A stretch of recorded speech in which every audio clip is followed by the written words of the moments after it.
अब उस पॉइंट को शिव शक्ति के नाम से जाना जाएगा। इंडिया के प्राइम मिनिस्टर नरेंद्र मोदी ने चंद्रयान 3 के जो चांद पर लैंड करने की पोजीशन है उसको शिव शक्ति का नाम दिया है। हैरान हूं, दिल को रोंगे पीटू में जिगर को, शायद ज्यादा जो खतरनाक बात है। इंडिया चांद पे गया, पाकिस्तान खुद चांद बन जाएगा। ना गैस, ना पानी, ना रोटी, ना रोजगार। लोग खुद एक दूसरे का गोश्त नोच नोच के खा जाएंगे। डॉलर ने पाकिस्तानी तारीख में पहली बार आज ट्रिपल सेंचुरी कर ली है। इवन पाकिस्तान से बैठी सना अमजद भी शिव जी का नाम सुबह सुबह ले रही हैं। मुझे बहुत अच्छा लगा। और शक्ति मीन्स वुमेन एम्पावरमेंट। सूरज ये पूरी जमीन का गिर्द चक्कर लगाता है, जो है जमीन वो घूम नहीं रही। ये जो सूरज है ये इसके इर्द गिर्द घूम रहा है, जिसकी वजह से मौसम के कहते ठंडा होता है, गर्म होता है। ये देखिए मदरसा के बच्चे आज ऐसी बात बता गए हैं जो आइंस्टाइन भी नहीं बता के गया। अब आप लोग पढ़ना चंदा मामा दूर के, हम पढ़ेंगे चंदा मामा हिंदुस्तान के। 120 कंट्रीज के नाम आ रहे हैं जिन्होंने चंद्रयान 3 मिशन को जो है वो सेलिब्रेट किया है कि हमारे हिंदुस्तान में हजारों के तादाद में साइंटिस्ट महिलाएं हैं, वैज्ञानिक महिलाएं हैं, और बड़ी सोबर सिंपल साड़ी वाड़ी पहनी हुई, सिंदूर माथे में बिंदिया लगा करके, और देखिए चांद पर उन्होंने तिरंगा झंडा लहरा दिया। मुल्क की हालत ये है जिसको स्नोबॉल इफेक्ट कहते हैं कि आप नीचे जैसे जैसे गिरते जाएंगे आपकी तबाही और बर्बादी का हजम वॉल्यूम बढ़ता चला जाएगा। इंसानों का चांद पर जाना एक जायज काम है या नाजायज? ये नाजायज है। क्यों नहीं पढ़ाते साइंस? पता नहीं। आपको साइंस से रिलेटेड कुछ भी नहीं पता? नहीं। चंद्रयान 3 की सफलता के बाद प्राइम मिनिस्टर नरेंद्र मोदी ने इसरो केंद्र में वैज्ञानिकों से मुलाकात की और उन्हें संबोधित भी किया। प्राइम मिनिस्टर मोदी ने ऐलान किया कि 23 अगस्त को जो भारत ने चंद्रमा पर तिरंगा फहराया उस दिन को अब राष्ट्रीय अंतरिक्ष दिवस के रूप में मनाया जाएगा। इतना ही नहीं, प्राइम मिनिस्टर नरेंद्र मोदी ने जिस स्थान पर चंद्रयान 3 उतारा उस स्थान का भी नामकरण का ऐलान किया। प्राइम मिनिस्टर मोदी ने अपने संबोधन में बताया कि चंद्रमा के जिस स्थान पर चंद्रयान 2 ने अपने पदचिन्ह छोड़े थे वो पॉइंट अब तिरंगा कहलाएगा, और जिस स्थान पर चंद्रयान 3 का मून लैंडर उतारा गया उस स्थान को शिव शक्ति के नाम से जाना जाएगा। शिव शक्ति नाम दिए जाने पर सोशल मीडिया पर लोगों की खूब प्रतिक्रिया आ रही है। पाकिस्तान में तो इस नाम पर जोरों शोरों से बहस हो रही है कि हमारे चांद को प्राइम मिनिस्टर मोदी ने शिव शक्ति का नाम देकर भगवा रंग पहना दिया। तो चलिए दोस्तों, आगे इसी पर पाकिस्तानी मीडिया का रिएक्शन देखते हैं। आज मैं यही नेशनल स्पेस डे के ऊपर बात करूंगी मदरसा स्टूडेंट से कि मदरसा के जो स्टूडेंट है वो साइंस, स्पेस, टेक्नोलॉजी और भारत की तरक्की के ऊपर क्या कहते हैं। आपका नाम? मोहम्मद उस्मान। क्या करते हो उस्मान? हाफिज कुरान। हाफिज कुरान हो, मदरसे में पढ़ते हो? जी। अच्छा, कभी आपको मदरसे में साइंस, इंग्लिश या मैथ पढ़ाया गया है? जी। क्या पढ़ाया गया? साइंस से रिलेटेड कुछ जानकारी है तो बताओ। मैथ पढ़ाते हैं, मैथ, इंग्लिश, उर्दू। साइंस नहीं पढ़ाते? नो। क्यों नहीं पढ़ाते साइंस? पता नहीं। इंसानों का चांद पर जाना एक जायज काम है या नाजायज? ये नाजायज है।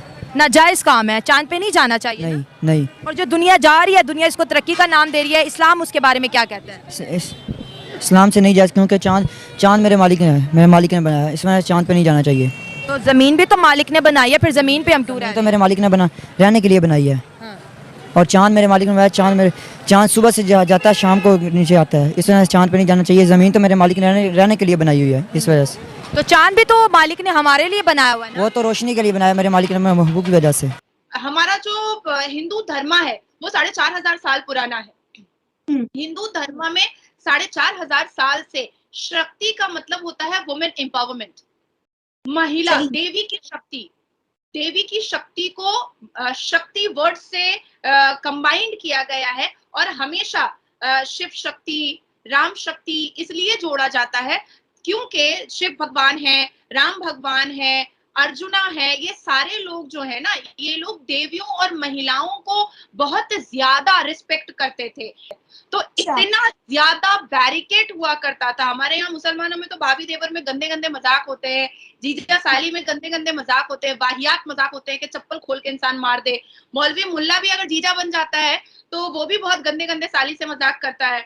मेरा उठना बैठना खाना पीना हिंदुओं के बीच में है, मेरा जन्म हिंदुओं के बीच में हुआ है। मैंने उनको बहुत नजदीक से उनके कल्चर को, उनके रिचुअल्स को, उनकी सभ्यता को, उनके संस्कार को, उनके उठने बैठने के तरीके को, इन सब चीजों को मैंने बहुत बहुत पास से देखा है। इसलिए मैं एकदम प्रैक्टिकल एक्सपीरियंस के हिसाब से कह सकती हूँ कि हिंदू धर्म में रिश्तों की मान मर्यादा बहुत ज्यादा है, महिलाओं को बहुत ऊंचा दर्जा दिया गया है।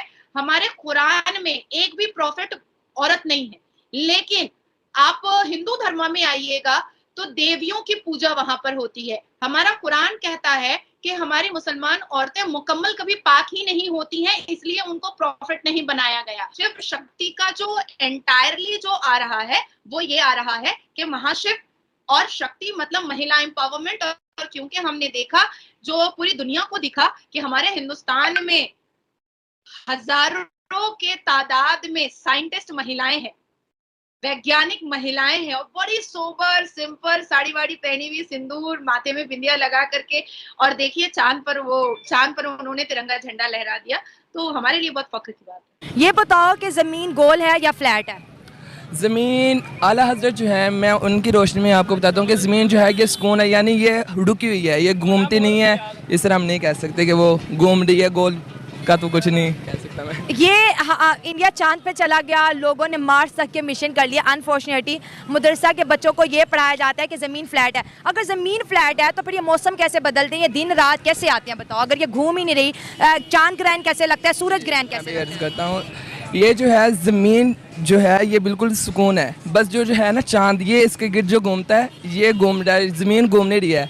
तो फिर सूरज भी घूम रहा है ज़मीन के गिर्द? सूरज जो है ना हर दिन निकलता है और अपनी रोज़ाना की कहते हैं जो है होती है उसकी जहत, उससे ऊपर ऊपर बढ़ता जाता है। और ऐसे कहते हैं सूरज ये पूरी ज़मीन का गिर्द चक्कर लगाता है, जो है ज़मीन वो घूम नहीं रही, ये जो सूरज है ये इसके इर्द गिर्द घूम रहा है, जिसकी वजह से मौसम की कहते हैं ठंडा होता है, गर्म होता है। इसी तरह के कहते हैं आसमान दिनों का छोटा बड़ा होना, ये भी क्या कहते हैं सूरज के साथ ही है। ये देखें मदरसा के बच्चे आज ऐसी बात बता गए हैं जो आइंस्टाइन भी नहीं बता के गया। सूरज ज़मीन के गिर्द घूम रहे हैं। हम समझते हैं कि सोलर सिस्टम में तमाम सितारे सूरज के गिर्द जो है रोटेट करते हैं, लेकिन उन्होंने कहा कि सूरज जो है घूमता है, सूरज डूब जाता है, सूरज निकल जाता है, ऐसे ही है। और दिन और रात कैसे बनते हैं, मौलाना क्या बताते हैं? दिन, क्योंकि दिन जो है ना ये सूरज के आने जाने से ही है, अल्लाह ताला की कुदरत में से उसने ये निज़ाम रखा है। जैसे ही जो सूरज है इसका गिर्द ख़त्म होता है तो वो नीचे मशरक़ की दूसरी जानिब चले जाता है। जिस तरह पाकिस्तान और इंडिया जिस तरह पाकिस्तान और इंग्लैंड है, और हमारी जो है पाकिस्तान के अंदर एक है, अगर सूरज डूब जाता है तो फिर पूरी दुनिया में अंधेरा हो जाता है ना? नहीं, क्या होता है? जहाँ से के कहते हैं सूरज चले जाता है वहाँ पर अंधेरा होता है, और जिस जगह जाता है वहाँ पर रोशनी होती है। मतलब सूरज घूम रहा है, बाकी दुनिया की कोई चीज़ नहीं घूम? नहीं, दुनिया जो है ना ज़मीन वो बिल्कुल रुकी हुई है और सूरज घूम रहा है। ज़मीन को किसने रोक रखा है ये भी बताया होगा कारी साहब ने? नहीं, ये बाकायदा मैंने बुक पढ़ी थी, उसके अंदर ये मुझे डिटेल में। कौन सी बुक पढ़ी थी जिसमें बताया था कि ज़मीन नहीं घूमती है? मैंने निसाब तौक़ीद पढ़ी है, वो भी मौलाना लोगों की लिखी हुई? जी अल्हम्दुलिल्लाह, दावत इस्लामी की निशात है। आप जरा इधर, एक बड़ा अहम छोटा सा सवाल आपसे पूछूंगी, इधर आए मेरे साथ जो है। मैं आपसे और बात करूंगी, लेकिन छोटी सी बात यह है कि मदरसे बच्चे कहते हैं कि कारी साहब पढ़ाते हैं कि ज़मीन जो है बिल्कुल फ्लैट है, ये नहीं घूमती। कारी साहब ये पढ़ाते हैं कि ज़मीन फ्लैट है, ये नहीं घूमती? घूमती, सूरज घूम रहा है, बाकी कोई चीज़ नहीं घूम रही। नहीं घूमती है, ये घूमती है। तो फिर आपकी थ्योरी में फ़र्क क्या है? बस थैंक यू, इतना ही करना था, मैं बच्चों से बात कर रही हूँ। क्योंकि हम जो है ना इस्लाम में है ना ये? इस्लाम में है ये। अच्छा, ओपिनियन चेंज भी हो सकता है। आप बच्चे क्या कह रहे हो? मैं कह रहा हूँ कि अगर आला हज़रत का ओपिनियन था, ठीक है, उन्होंने अपने मुशाहदात, इधर आ जाओ, वायर से इधर हो जाओ, उन्होंने अपने मुशाहदात की रोशनी में बताया तो गलत भी हो सकता है। जैसे एक साइंटिस्ट दूसरे साइंटिस्ट के जो तजर्बात हैं उनकी रोशनी में जो नतीजा निकलता है उसको चेंज भी कर देता है, ऐसे उनका भी हो सकता है। ज़रूरी नहीं कि 100% परफेक्ट